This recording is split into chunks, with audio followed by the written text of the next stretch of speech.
How are you all doing? Well, we're seeing this familiar face here on the channel again, right? McCasland, a retired general, Lieutenant General of the United States Air Force who led the Air Force Research Laboratory, a laboratory that, by the way, works with advanced weapons, electronic warfare, artificial intelligence, space sensors, and above all, with secret materials.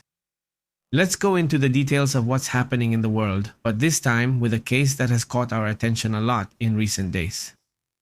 There are more cases surrounding this general of missing people and people who have been eliminated or who have lost their lives under strange circumstances. A married mother disappeared after also being linked to other deaths and disappearances of scientists and military personnel with access to sensitive information. Her name is Melissa. She's Melissa Casillas, Administrative Assistant at the Los Alamos National Laboratory. What is known about her and why is she also important in this case? Let's go into detail. And well, if you're just joining the live stream, go ahead and like and share. If you like these topics, let me know because I'm really interested in them. But since here we talk about international news, this might be a little off topic, although it is related, but it's a bit off. In the sense that it's not so common for other people. Now, this lady is here on a security camera. This is one of the photos, one of the security cameras that caught her walking alone without a phone or anything.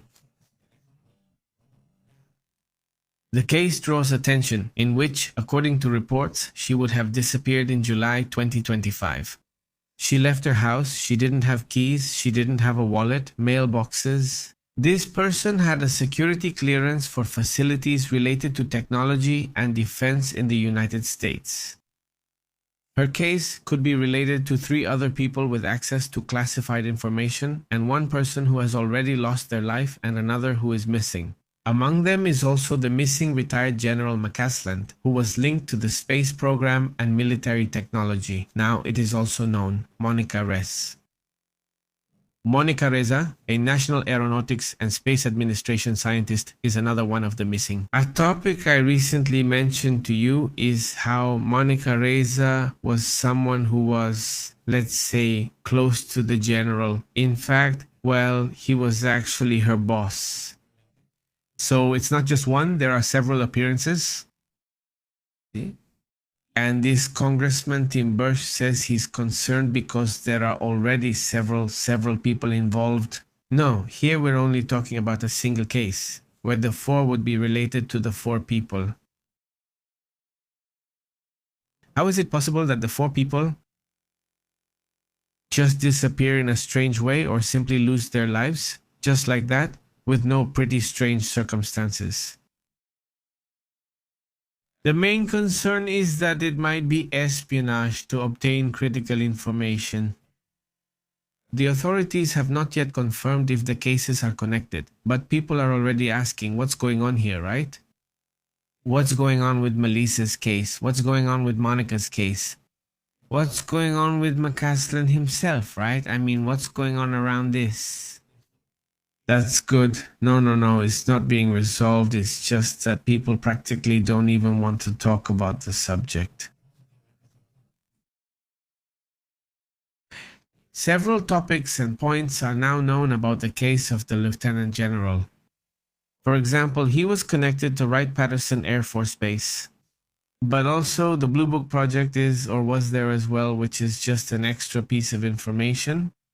It's not in those areas, in that apartment, in that same building or buildings, it's kind of like a base. That's where the Blue Book project was developed, which was basically research on the unidentified flying object phenomenon. A lot of people believe that technology that's not public is kept there. ¿Desapareció? He disappeared after being on a series of, let's say, well, hikes, which he had been doing and had experience with for years. At the moment, in the case of this general, he is still missing and no trace of him has ever been found. Basically, no one knows where he is. That's it. The thing here is that, well, along with the general, the doctor also disappears. And all of this, well, does it cause or attract attention? Thinking that maybe this is a case that goes beyond what has been said. Thank you. There are several theories going around. Some say it could have been an accident and got lost in the desert. Some suggest he may have wanted to end his own life. That he took his own life because he brought a gun and didn't take his phone. Others say it was a voluntary disappearance, meaning he's hiding because he wants to for some reason, you know? Well, now we're talking about stranger things. Some say he might have even gone to another country because of the information he could have. And even stranger, well, if you want to take it to another level, some say that maybe the government itself made him disappear, basically. The same. A lot of theories have come up, especially considering that this is a case that also involves a doctor. The doctor, Monica. No, this one here, Meli, is Melissa Casillas. There it goes. There goes the image. That's her. The last time she was seen was in this image. We're not going. It is what it is. It's the last image of her since June 2025. Imagine there's a family member who's looking for her. There are hours of, let's say, well, supposedly they're investigating it. These are people who, well, aren't just going to disappear just like that, right? The congressman from Tennessee, Tim Burchett, has said that he's worried because he feels like something is going on there. The American politician has raised the alarm, claiming that these cases could be linked to the unidentified flying object investigation. And above all, also the case of the engineer, Dr. Aerospace Engineer Monica Jacinto Reza, right? I mean, what's behind all this? We've already heard about other countries where suddenly they've kidnapped, for example, nuclear physicists and things like that, who are suspected to be taken to other places, right? A week ago, we were also telling you here about how people have been using social media to try to spread the word about what happened to Monica. One is Monica, another is Melissa. A few cases are still being discussed and remain unresolved. At least I haven't been able to confirm that they're connected, so I don't want to mention it. But there are two more cases that, if I can find them, that consistently, if they worked in those labs, there would be two more cases, but those people have already died, right? She, interestingly, wasn't really an expert in hiking either, right? This is an image that was recovered in a podcast, or rather in a blog, right? This is a written blog where they started to collect the images that exist of Dr. Monica. In this case, to try to understand what's happening with her, right? Her name is Monica Jacinto Reza. Detectives from Rincon and Sanchez in California are working to find out where this person is, right? There are many contradictions coming up, but so far everything has been a dead end. The case of Monica, the case of Melissa, the case of General McCasland, all the same, a case with no way out. And all of them are linked to the topic of defense, to research, and to the highest level laboratories. Even Melissa herself, who is an assistant, but she's an assistant who has permission to enter, let's say, sensitive areas. For the doctor, that's even clearer. And for the general, he was the boss, right?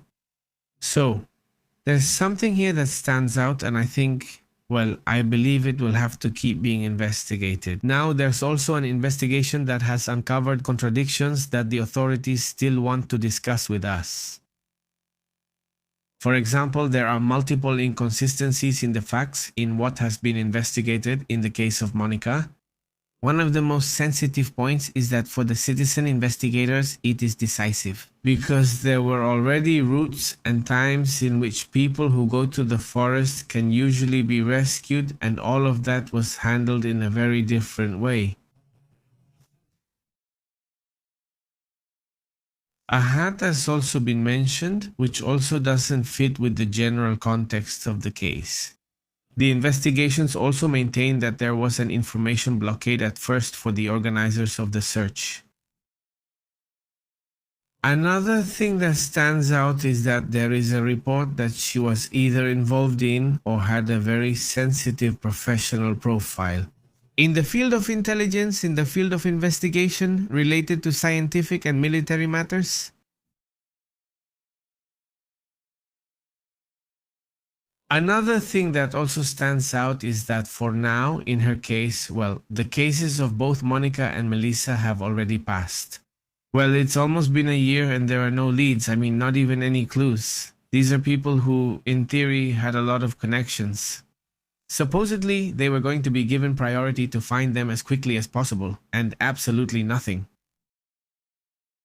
If that doesn't raise any red flags, then I don't know what would have to happen, right? But it is pretty strange.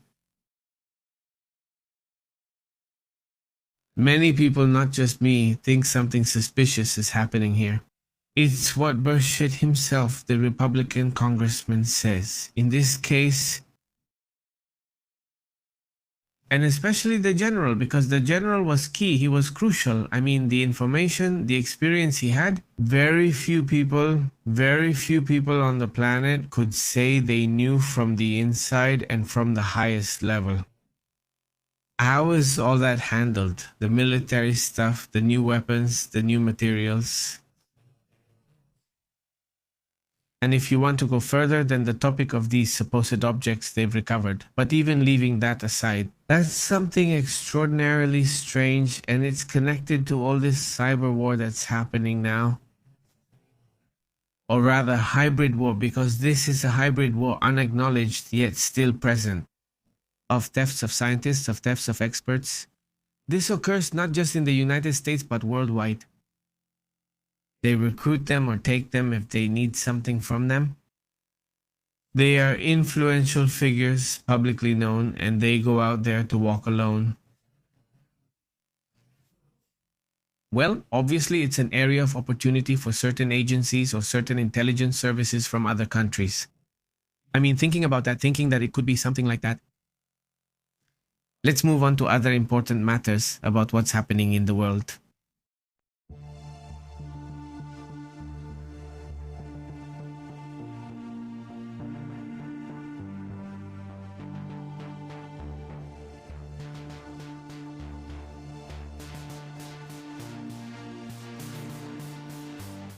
Well, they're still launching attacks from the center this time. They claim that what was left of the Iranian fleet, which were already smaller military boats, has been destroyed. I don't know if all of them, but they don't mention a percentage, but they do assure the following. This is the message that the CED has given today. For decades, Iranian naval vessels have threatened and harassed global maritime shipping in the regional waters of the Gulf.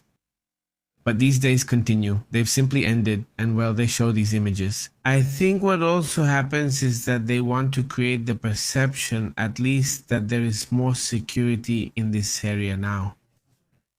The reality is that, well, that's not the case right now. I mean, that's what the data from the neighborhoods shows. There are about 3,000 and something ships in this area, between this area and this side, that don't dare to cross. I mean, obviously, there's no passage at the moment. So that's something to keep in mind as well. By the way, another thing that also catches my attention in this armed conflict is that there is an alleged attack happening against him. Towards what is the Gulf of Oman? Let's go towards it, towards that area. It's this region. According to reports, there was an attack on a United States ship.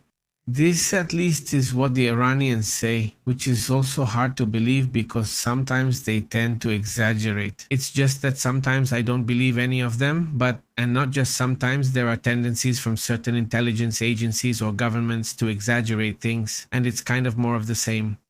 Abraham Solfahari, who is the spokesperson for the Central Military Council of the Iranian regime, all that position, well, he claims that the operation took place at a considerable distance from the port of Salalah. Well, at least Washington hasn't confirmed it for now. And well, I mean, it would be a huge issue, right? Because hitting a ship or at least causing it some damage would already be big news. Now, the logistics ship supporting the United States Army was supposedly attacked by surprise in Salalah. The spokesperson for the military command stated in a press release that they had supposedly been hit. In that area, Israel also reportedly detected the first missile attack from Yemen. This is a topic we discussed earlier in a previous broadcast. As it has already been made official, Zaria has already come out to say that they will be carrying out attacks. They supposedly launched some missiles. Yes, there are some images of more drones appearing, but anyway, that's where the Israeli defense system comes in and shoots them down, right? But at least it has been confirmed that this attack is real. The Yemenis discuss an attack claiming they met their objectives, even though it didn't reach the targets they say. Well, that's what I'm saying. More than the objectives being, well, blowing up the missiles in the air, I don't see anything else.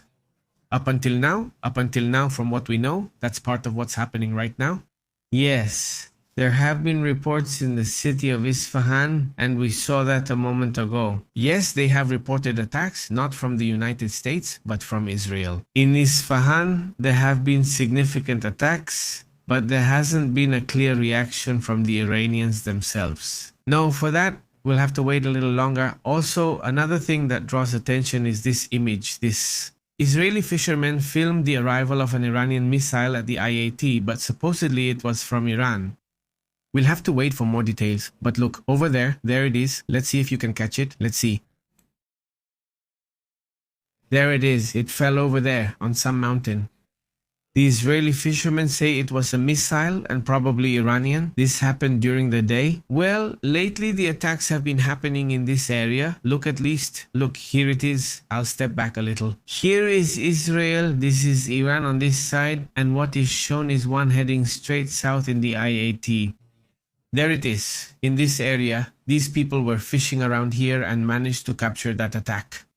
Another important topic is that it happens right in the middle of, let's say, a possible escalation, because I escalate. They're already happening basically every day, so that's also important. Another matter that also needs to be shared here. It is reported here that there are a series of alerts that have been happening disregarding the nuclear issue. There is already the nervousness that attacks will happen sooner or later. Some plant or some nuclear facility. There have been 3 attacks recently at the Bushehr nuclear plant due to their proximity. And well, I don't know what the intention is, but obviously this is also an important part of what's happening in the conflict. And another topic that's also coming up is that they're calling for restraint. I mean, the United Nations is calling for restraint. Above all, to avoid putting at risk any attack that could impact a nuclear power plant or any nuclear facility. This would clearly be terrible, right? The United States has already deployed something announced days earlier. Isn't this ship with 3,500 Marines finally being deployed now? There's another one with over 1,000 Marines, which in theory will also arrive soon, but the deployment is already happening. Supposedly, the United States deployed this amphibious ship, the United States ship Tripoli. There are additional Marines who are arriving practically a month after the conflict started, right? United States sailors on board arrived in the area under the responsibility of Central Command. According to reports, they actually arrived yesterday, but this was confirmed today. United States Central Command, where the organization is, let's say, United States Central Command, which is the United States operation in the Middle East. That's where these soldiers would be, or that's where those 3,500 Marines would arrive so they can be assigned their possible missions. Supposedly, they're going to send another 1,000 and another 10,000 are already being considered as well. This hasn't been confirmed yet, so let's wait for the next live stream for more details. But there's a rumor going around that reservists are getting letters, and some of you here are reservists from the United States. I know there are some. Send us a message and let us know if it's true that you received a letter. Supposedly, they've been getting, I insist, a letter telling them to start getting ready because they're going to be called up. Well, that could also happen in this conflict, so let's stay alert to that possibility as well, right? A big greeting. How have you been, Liliana? Greetings also to Robel, Jaida, and everyone else. Adelson, a big greeting to everyone joining the live stream. Thank you very much. In a little while, we'll be on another live stream, but let's get more information. Let's look at other details about what's happening in the world. By the way, just as a curious thing, today there was an earthquake. It happened in this area in the north of Australia. Let's see if we can show it on the screen. There it is. It's a strong earthquake. They said it was magnitude 6.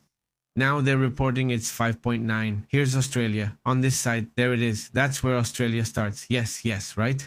Yes, look, there it is. There's Australia. There's the earthquake, a strong earthquake. Basically, these are lands that already belong to Indonesia. These are some of the most active zones on the planet.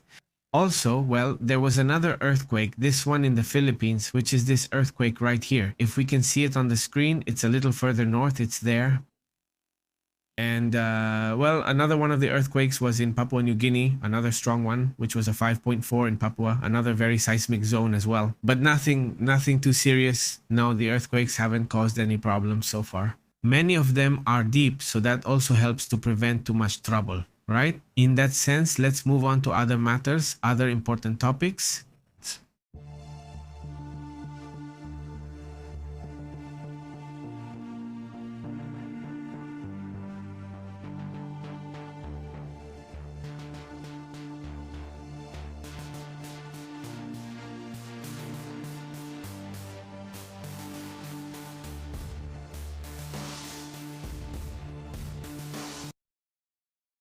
Let's move on. The Iranian Revolutionary Guard has reportedly threatened to attack universities in the Middle East and Israel, a topic that draws much attention. Obviously, it raised alarms. Supposedly, yesterday there was an attack that hit an important university in Iran. I don't know if this happened by mistake or for some other reason that they hit this university, but it definitely raised alarms.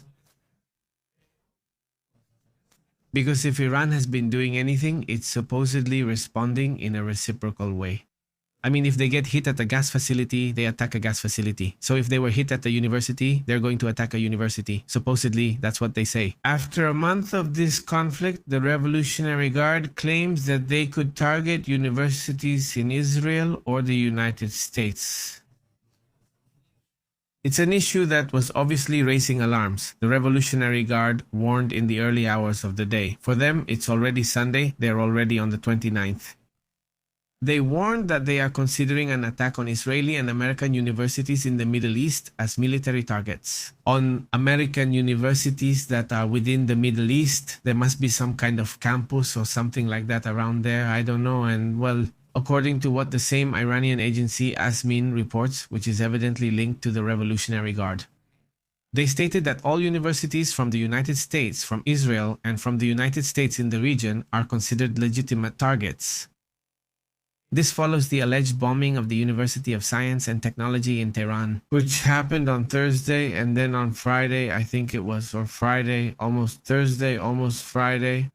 Isfahan University of Technology was also targeted, drawing attention as 2 universities were hit within hours. The Revolutionary Guard also warned professors, students, and residents near American universities in the Middle East. They should keep a minimum distance of 1 kilometer from the campuses because there could be attacks. Keep an eye on that issue, the one who has been very quiet and we haven't seen much of him. But he is operating and he is in contact with the United States. It's Reza Pahlavi. You remember Reza Pahlavi, right? The son of the prince, well, the son of the Shah. And he is the son of, or they also call him the crown prince. He called for not negotiating with the regime. What he asks Trump is not to negotiate. He says they will never be honest or genuine partners for peace. In his speech at the Conservative Political Action Conference in Texas, the former Crown Prince stated that only a complete change would represent a viable option for the Persian country, and what is known is that he has been in contact, calling Washington to continue with the conflict. Yes, so, well, keep that in mind as well because it is an important part of what is happening. Let's move on to other interesting matters.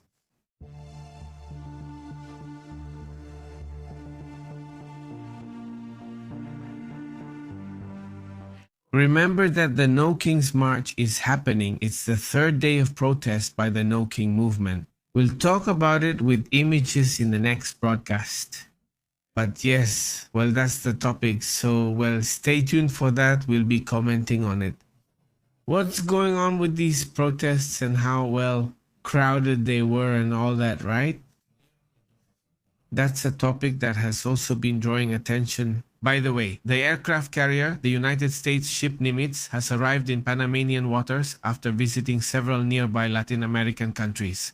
The aircraft carrier, a nuclear-powered vessel, and the vehicle on it, of that type, the oldest one that the United States has, arrived this weekend today in Panamanian waters.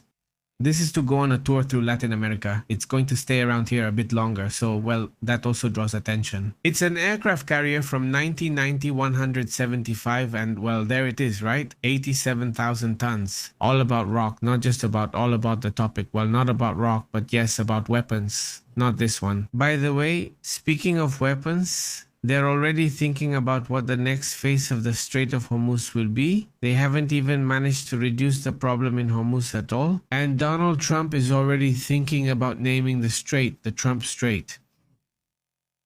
The President of the United States called it the Trump Strait on Friday night.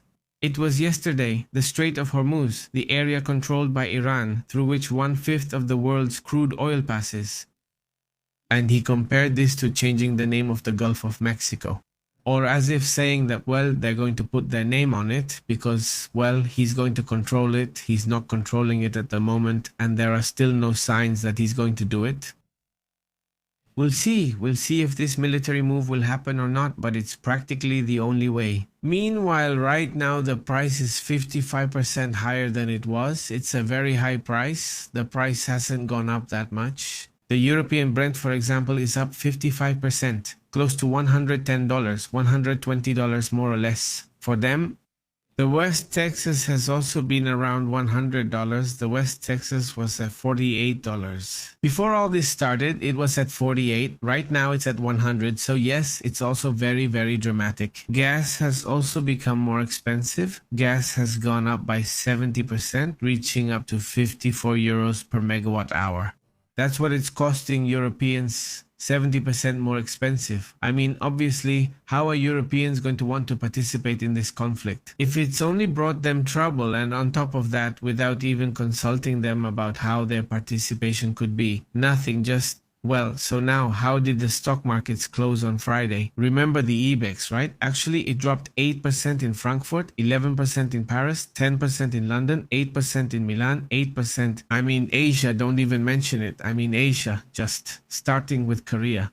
Korea's stock market has dropped 12%, almost 13, 12.9%. Tokyo, Japan is down 9%. Hong Kong is down 1%. I mean, these are huge drops. In the United States, if we count the Nasdaq, I mean the tech companies, it has dropped 16%. The Dow Jones, 7%. The S&P 500, another 7%, almost 8%. I mean, well, yes, there's a lack of trust. Investors are holding on to, well, that extra money or the investment, let's say in dollars, even if they lose because they're afraid that prices might drop even more. No, otherwise they would have returned and things would have balanced out. Right now, balance won't happen without trust, and trust won't come until the world's strait is open and safe, which isn't true yet. Let's switch topics. Welcome to our new community members. Gabriel, how have you been? David Perez, welcome to everyone joining. If you haven't subscribed, please do. We broadcast daily and keep you updated on world events.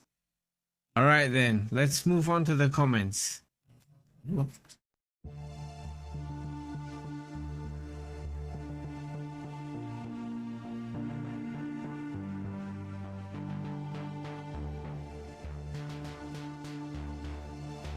How have you been, Eliseo, David, and Gabriel? Thanks to everyone in the community for joining us. Doris, hello, how's it going? He says they're chatting there. He says it's normal. Few people have a bigger target in Iran for acceptance. To study physics, theoretical or applied, he says. How are you, Gabriel? Greetings, he says. He says, Eliseo, there is, yes, well, to the whole community, Thank you very much, Roble. How are you, Liliana? Liliana. To the whole community, very good. Adilson, Nico, how are you? How have you been? Greetings to the whole community watching in Spain. To Panterita, to the whole community. Well, look, I'll be back later. We'll be back later. In fact, the next one is the Astrillo broadcast. It's almost ready. So, well, let's go. Almost there in just a little while. We'll see each other again here. Then we can talk at length about everything that's happening. I wanted to talk to you about it, especially this case of General McCasland, because it's really crazy, isn't it? I'm heading out, but we'll be back soon, so I won't say goodbye. See you in a bit. See you later. I already said goodbye, guys. I didn't want to say goodbye. Well, see you in a minute. See you later.